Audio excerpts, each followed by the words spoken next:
Hello dear student, welcome. तो T Y BAF वाले, ठीक है। तो बाय बैक इंटरनल रिकंस्ट्रक्शन बाकी का चैप्टर तो तुम्हारा को करा दिया। अब अमालगमेशन का सम सॉल्व करा दो, ठीक है। तो ये बोर्ड पेपर का ही सम है। तो valley agreed Willy Wonka, okay. तो वैली किसकी कंपनी ले रहा है? Wonka, okay. जैक स्पैरो की पिक्चर का है, नाम उन्होंने कॉपी किया। तो ये बैलेंस शीट दिए है और ये अपने को कंडीशन दिए है। तो वैली किसकी बिजनेस ले रहा है? वोंका का। तो कंडीशन क्या दिया है? कंसिडरेशन। तो इधर कंसिडरेशन का मतलब होता है तुम्हारा पीसी। तो इधर रोकड़ा दे रहा है, कैश दे रहे और इक्विटी शेयर दे रहे हैं। कैश और इक्विटी शेयर मतलब ये नेट पेमेंट मेथड हो गया बच्चे लोग। फिर डिबेंचर्स के बारे में बोला है, फिर लैंड और बिल्डिंग की वैल्यू, डेटर्स की वैल्यू चेंज हुई बोली, फिर कॉस्ट बोला है। तो भी अपन क्या करेंगे, जर्नल पहले पास करेंगे, पर पहले पीसी तो निकालना पड़ेगा। ओके, लेजर वाला भी देख लेंगे, टेंशन मत लो। तो सबसे पहले इन लोगों को क्या प्रोवाइड कर रहा है? कैश। तो ऐसे लिखेंगे, इधर लिख देंगे कैश, ओके। कैश दे रहे और कंपनी क्या दे रही है? कैश के साथ इक्विटी शेयर भी दे रही है, सेटलमेंट करिए ना, तो इक्विटी शेयर। तो इक्विटी शेयर है ना, इसमें भी थोड़ा कंडीशन बोला हम लोग। 10 का शेयर 15 में दे रहे, तो मैं एक चीज़ और डाल देता हूँ, सिक्योरिटी प्रीमियम। क्या डाल देता हूँ? Security premium. अभी कैसे लिखने का है, चलो आ जाओ। तो कंपनी ने कितना कैश दिया? ₹2.5 कैश दिया, ओके। ₹2.5 कैश दिया for every share in Wonka limited. तो वोंका के पास कितना शेयर था बच्चे लोग? 6,000। एक शेयर 10 का था तो 60,000 रुपया था, तो 6,000 शेयर मतलब 6,000 शेयर था। They were having 6,000 share and for each share they have be given ₹2.5। कितना रुपया दिया बंटी? ₹2.5। तो 6 को 2.5 से क्या कर देंगे? मल्टीप्लाई कर देंगे, okay. You will be getting 15,000, 15,000। तो 15,000 रोकड़ी दिया कैश के थ्रू। फिर उसके बाद ओके, ये हो गया एडजस्टमेंट। फिर उन लोग को इशू किया 9,000 इक्विटी शेयर। अब इक्विटी शेयर तुमको 9,000 दिया है, तो इधर लिखेंगे 9,000 शेयर्स, 9,000 शेयर्स।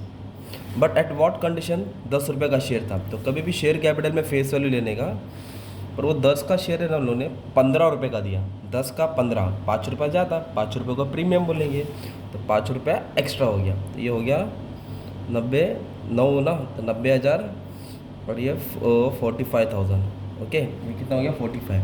तो ये हो गया 1,35,000। इसको ऐड कर देंगे तो ये हो गया 1.5 लाख। तो ये हो गया परचेस कंसिडरेशन, मतलब कितने का खरीदा? 1.5 लाख का खरीदा। तो वैली भाई ने वोंका का बिजनेस 1.5 लाख में खरीदा। तभी अपने को एंट्री पास करना है। तो फर्स्ट एंट्री क्या था बच्चों लोग? तुमको बताया था बिजनेस परचेस, ओके। चलो जर्नलिस्ट पास कर रहे किसके बुक में? नई कंपनी में, बिजनेस परचेस। क्योंकि वैली क्या कर रहा है? खरीद रहा है, परचेस। किसको खरीद रहा है मालूम है? वोंका को खरीद रहा है ना, वोंका लिमिटेड। क्या लिखेंगे? तो उसको बोलेंगे लिक्विडेटर, क्योंकि वो कंगाल रहा है, liquidator of Wonka. Business purchase to liquidator of Wonka. कितना का खरीदा बंटी को? 1.5 lakh. 1.5 lakh account debit, 1.5 lakh account credit. ये पहली एंट्री हो गई तुम्हारी बिजनेस परचेस की, ठीक है। ये सेकंड एंट्री किसकी आएगी तुम्हारी मालूम है? सेकेंडरी आएगी एसेट्स और लाइबिलिटी। तो इधर से ना गुडविल नहीं लेते टेबल से, okay. Don't consider the goodwill. तो अपन क्या करेंगे मालूम है क्या? एसेट्स और लाइबिलिटी की एंट्री है ना सेकंड, ये पूरे है ना नाम कॉपी करते हैं, अमाउंट बाद में लड़ाई करते हैं ना। तो बिल्डिंग दिया है, बिल्डिंग के बाद मशीनरी दिया है, मशीनरी के बाद स्टॉक दिया है, स्टॉक के बाद बुक डेट्स। बुक डेट बोले तो बंटी लोग डेटर्स होता है, ओके। फिर बैंक, ओके। फिर एक लाइन छोड़ने का, क्योंकि पेमेंट मेथड है, कर्जा आएगा। कर्जा में क्या है? डिबेंचर है और क्रेडिटर्स है। तो 2 है ना, डिबेंचर और क्रेडिटर्स, ठीक है। तो एक सेकेंड ना, 2 डिबेंचर्स और क्रेडिटर्स। चलो 2 डिबेंचर्स, इसमें भी एडजस्टमेंट दिया है, क्रेडिटर्स, ओके। इधर बिजनेस परचेस लिखना नहीं भूलना भाई, बिजनेस परचेस फिर से लिखना है, बिजनेस परचेस फिर से लिखना है, ठीक है। अब अपने को क्या करने वाले में, मैं डायरेक्ट थर्ड एंट्री पास करता हूँ। थर्ड पेमेंट की एंट्री आती है, परचेस, एसेट्स, लाइबिलिटी, फिर पेमेंट। तो खरीदा किसका बिजनेस था? वोंका। तो वोंका को कुछ तो दिया रहेगा ना, हाँ दिया। ये लिखेंगे लिक्विडेटर ऑफ वोंका। क्या लिखेंगे? लिक्विडेटर ऑफ वोंका लिमिटेड, है ना। 2, उसको क्या दिया मालूम है क्या? बिजनेस खरीदा ना, कैश और इक्विटी शेयर। तो देखो ना पीसी में सॉल्व किया ना, ये तीनों लाइन से लिखेंगे। कैश भी दिया, इक्विटी शेयर कैपिटल भी दिया, और सिक्योरिटी प्रीमियम भी दिया। और बिजनेस कितने का खरीदा था? 1.5 लाख का। 1.5 लाख का बिजनेस था। कैश कितना था?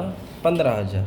कैश 15 पैसे, बदोबदी बदोबदी 90 45। तो एक नंबर ये डिस्चार्ज की एंट्री होगी। अभी इधर डिबेंचर्स को चेंज किया बच्चे लोग, तो ये डिबेंचर्स की एंट्री आएगी। जो 6% था ना, 6% को उन्होंने 5% बनाया। और किस तरह डिस्चार्ज किया कि इंटरेस्ट सेम रहेगा। तो कभी भी ऐसा एंट्री आए ना भाई, तो क्या करना पड़ेगा वाले में, पहले एंट्री लिखो, ये ओल्ड है और ये न्यू है, तो अपन लिखेंगे 6% डिबेंचर्स। ओके, क्या लिखेंगे, 6% डिबेंचर इन वोंका, है ना, 6% डिबेंचर इन वोंका।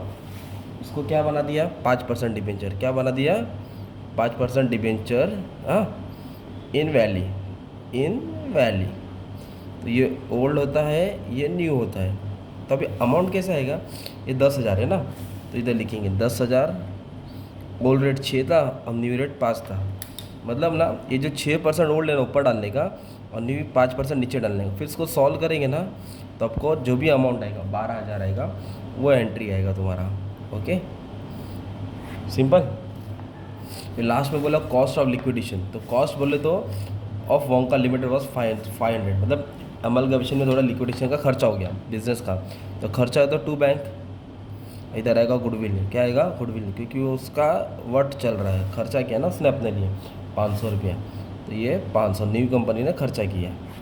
और एक एंट्री कौन सी आएगी, इधर तो देखो ना, journal reserve profit and loss दिया है।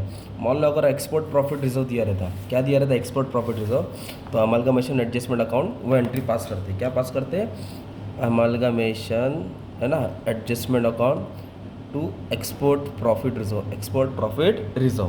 पर ये एंट्री क्यों नहीं आएगी, क्योंकि वो रिजर्व दिया नहीं है। अब मेन एंट्री तो अपन ने पास ही नहीं किया है, चलो आ जाओ। ऐसे पहले नाम लिखने का, क्योंकि इस पर खेलना नहीं है, बाद में खेलना है, ताकि आगे की एंट्री तुम्हारी पास हो गया ना, एग्जाम में टाइम बचेगा। तो अभी क्या बोला है, while computing purchase consideration building की और मशीन, बिल्डिंग की वैल्यू 60,000 है, तो इधर एडजस्टमेंट का वैल्यू लिखेंगे, तो बिल्डिंग की जगह पे लिखेंगे 60,000। मशीनरी की वैल्यू दिया बच्चे लोग, बिल्डिंग एंड मशीनरी 60,000 ईच, एक वर्ड दे दिया भाई, ईच, मतलब दोनों की वैल्यू 60 है। इंग्लिश पे भी ध्यान देना पड़ेगा अपने को। Okay, building machinery 60,000 each. Stock बोला 14,200, तो स्टॉक क्या लिया, 14,200।